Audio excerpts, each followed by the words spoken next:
What's up, y'all? It's your homeboy, Bullish Money, coming at you from the road on a Monday morning. So, of course, all the worker bees are out on the road.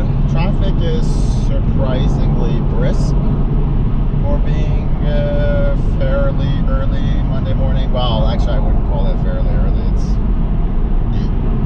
8:25 or something like that. The clock is a little messed up here. But today, I want to talk a little bit about early retirement and why I think it's a trap. Now, first of all, some of these early retirement stories that you see populated on, or propagated, I should say, on mainstream media such as CNBC or CNN Money, I think a lot of these are psyops. And I think they're designed to make people feel inadequate, quite frankly. And I know it sounds conspiratorial, but I think it is trying to contribute deliberately and indirectly, though, to the suicide problem that we have in this country by making people feel inadequate, that if you're not retired by the age of 25, you're a loser. And I think I think it's a subtle, indirect form of population control. Because look, nobody's retiring at 25. That's just the reality. I mean, there's no way people are retiring at 25 on a mass scale when you have rapid rise of homelessness, rapid rise of the opioid epidemic. We have so many people in the crappier parts of the gig economy because corporations don't want to hire people in a full-time job. So I think a lot of this is psyops. Plus, if you look at some of the math that these early retirement stories present, they just don't make sense. I mean, I saw one guy write a book. He was talking about, I was only making minimum wage as a bartender, and I did that for 6 years and I retired. Like, that doesn't make any sense. Like, the math doesn't work. And they always leave out certain details, like, by the way, my dad left me a trust fund for $5 million. Well, that I think is more relevant to the story than working as a bartender for minimum wage for 6 years and then retire. But again, the math doesn't make sense. But even in the cases where the math does make sense, you'll hear people who are living very Spartan lifestyles to retire early. I say, well, good for you, good for them. But the thing is that we are in an economy in transition, in a sharp transition, a paradigm shift.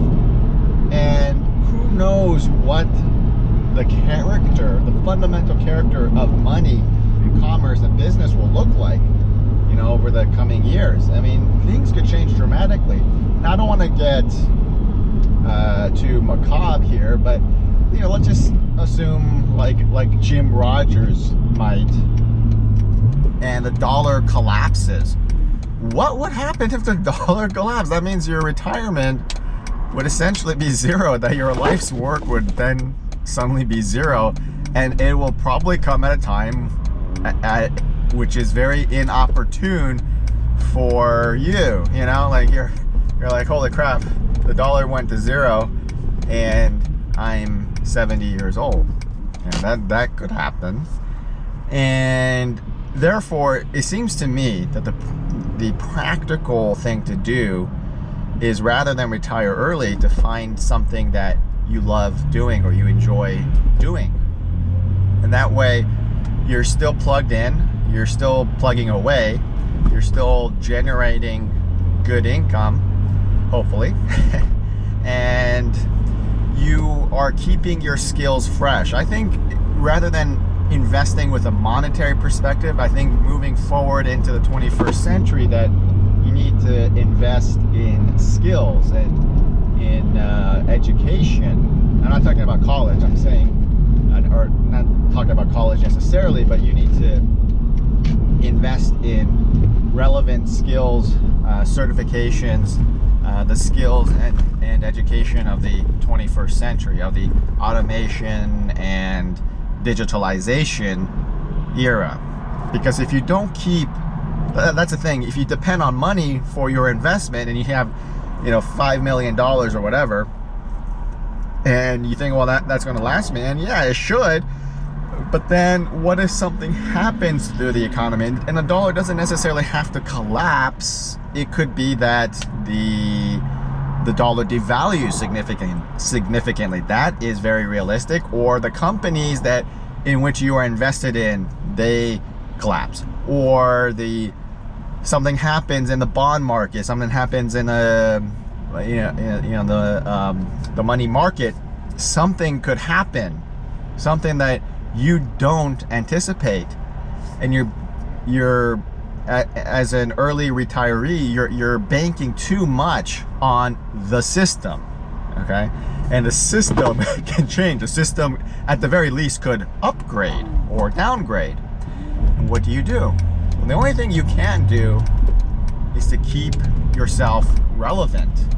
If you retire early, you really lose those core years of keeping yourself relevant in the current state of affairs.